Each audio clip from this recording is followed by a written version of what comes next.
Okay. You guys ready? Okay. Thank you all for coming. Go ahead. You need to. Thank you all for coming. I won't have a bunch of detailed information today, but it's still a significant announcement event. It's still a sorrowful and a somber moment in the investigation, but it's something we've looked forward to and anticipated for almost 2 years now. And I'm sure you're all aware of the tragic and horrific death investigation of 5-year-old Cairo Jordan. That began April 16th of 2022. And on that date, a local mushroom hunter found a brightly colored suitcase with the Las Vegas motif in a wooded area in rural Washington County on Holder Road. Cairo was 5 years old at the time of his death. And since that date, our detectives have worked tirelessly to bring justice to this case and justice for Cairo.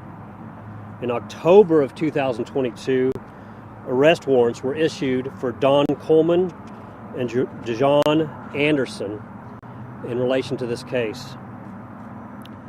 October 26th of 2022, Don Coleman was arrested and, as you're all aware, stood trial and was sentenced in November of last year.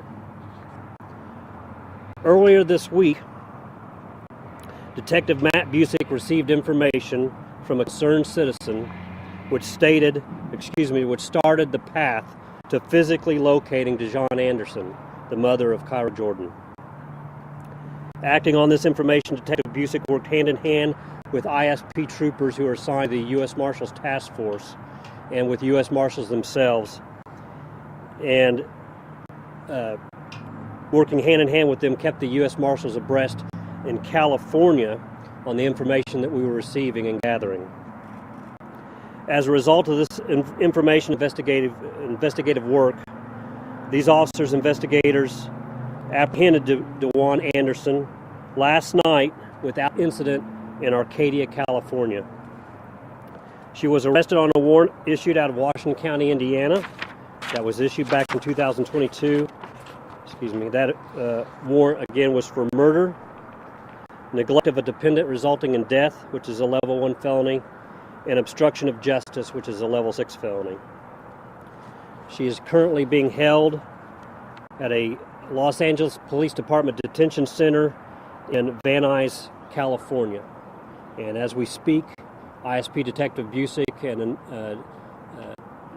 detectives from the Indiana State Police Post here in Sellersburg are actually en route at this time to California to continue this investigation. So, again, a huge milestone, a day that we're very happy that we've come to at this point. It's still a somber day, but we're very, very pleased and happy that we have who we believe everybody to be involved in this tragic murder case in custody at this time so the investigation can move forward. So I don't have a lot of detailed information I can give, but at this time I'll take any questions that I can. As part of the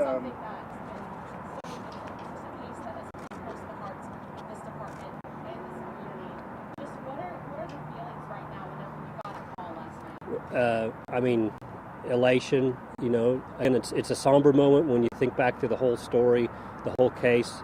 I was in that area of the crime scene just last week, and it just brings back a lot of memories. But this is something, I'm not a detective. I'm not the one out there that's putting in those hours after hour in the middle of the night sometimes, and all different locations. But a lot of sweat and blood and tears go in an investigation like this, and I'm just very happy for those men and investigators who've really done everything they can, and to have the information that they needed, that we knew would come. We did know that this day was going to come, but to have it come at this time and to have her in custody, I'm just excited for them. We're all very excited, lifted up and buoyed by the fact that she's behind bars, and can be brought back to Indiana, so we can continue this trail for justice for Cairo.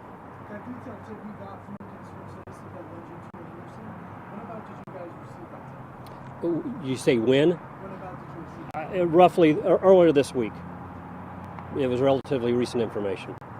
As part of the plea agreement, did Coleman agree to testify against Anderson when she was arrested? That's something you'll have to speak with the prosecutor's office in that case, but that's my understanding. That was something that I can't speak of. And although Cairo didn't have any connections to this area, I've been getting a lot of feedback from the public just asking about the mother's whereabouts and how that investigation is It's going. something that, again, it's been almost 2 years. It was April of 2022. We're just a few days away from that date. It's very common to be stopped and asked about how the investigation's going. Have we learned anything, and just moral support. The community of Washington County really came together for Cairo, provided him with a funeral, with a headstone. There's still flowers to this day that are placed at his gravesite, and people praying for him and his family, and that justice would be done. So again, a huge event in this investigation to bring that one step closer. Were there any other arrests made with the people Anderson out in California? To my knowledge, at least, no. She was the only one arrested. Again, it was a cooperative effort with the Indiana State Police detectives. We also have Indiana troopers who are assigned to the U.S. Marshals Task Force, who did a lot of work in this case to get that information going in connection with the U.S. Marshals in California. So they're working hand in hand. Obviously, we can't be here in California at the same time, but working hand in hand with the U.S. Marshals, this is something that we were able to do because of that cooperative effort. So they did a lot of work for us. Very pleased. And of course, they're elated too to be able to find her. So did a lot of work. Again, behind the scenes, a lot of phone calls, a lot of information back and forth between agencies and people at different locations. What are the next steps in bringing Dejaune Anderson back to Indiana? Right, so that will depend. Again, our investigators are en route now to hopefully speak with her. A lot will depend on how that goes as far as is she willing to waive extradition and come back to Indiana. If not, that will take a process. That's a process that would probably take at least 30 days for that to happen before she'd be sent back here. So that's something for the prosecutor's office to work with and to work on right now. Can't give any timeline, but it could take time. A lot just depends on what happens. Do you know anything about, any details about the state she was in at the time of arrest? The state, all I can tell you is that when she was located, she was attempting to board, or in the process of boarding, a subway, or I should say a form of public rail transportation that's common out in California in that area. So she was mobile, she was walking when she was taken into custody. So that's pretty impressive that they were able to track her down that many miles away, and the fact not that she was at a home or anything, she was en route moving. Right. I can't get into all the details, exactly how long they were watching, those types of things, but yeah, it's just great work. Again, the U.S. Marshals were very appreciative of everything they've done for us here today, and the authorities in Los Angeles. Again, she is in a Los Angeles Police Department jail in Van Nuys at this moment. Whether or not she'll stay there, I don't know, but they're working hand in hand with us so that we can move this case forward. Did she resist at all? To my knowledge, there was no resistance. She was taken in without custody, without any incident. She was taken into custody. That's really all the information I can share at this time again, but we're just very excited that we're at this moment. So almost 2 years in coming, and now we can move forward. So a big relief, when this case started on that evening of April, there was a ton of unknowns. We had no idea who we were dealing with. Young Cairo, was tragically taken without any identification there with him. So we had a lot of work to do, and our first task was just to identify who we had. And there was a lot of speculation by the public and people in the different industries about what was going on. In the end, it was good old-fashioned police work that led to all these answers. And I can't praise our investigators and detectives enough. And no outstanding suspects after this? At this point, to my knowledge, we have everybody that we believe related to this case in custody at this time. What has it meant to you to see your community that you guys serve just really come together, and then finally there's glad being at the time. There Right. be appreciating and just Right. just what has it meant to you these last 2 years? I mean, again, it's a small community, a rural community, so to see everybody come together, which they always do, but just to see that public support and know that they're standing behind you and giving, if they could do anything, they would. neighborhood. So we're just thankful for all their help and for their thoughts and prayers through this whole process. I'm sorry. Yeah, the warrant that was the warrant that was actually issued back in October of 2022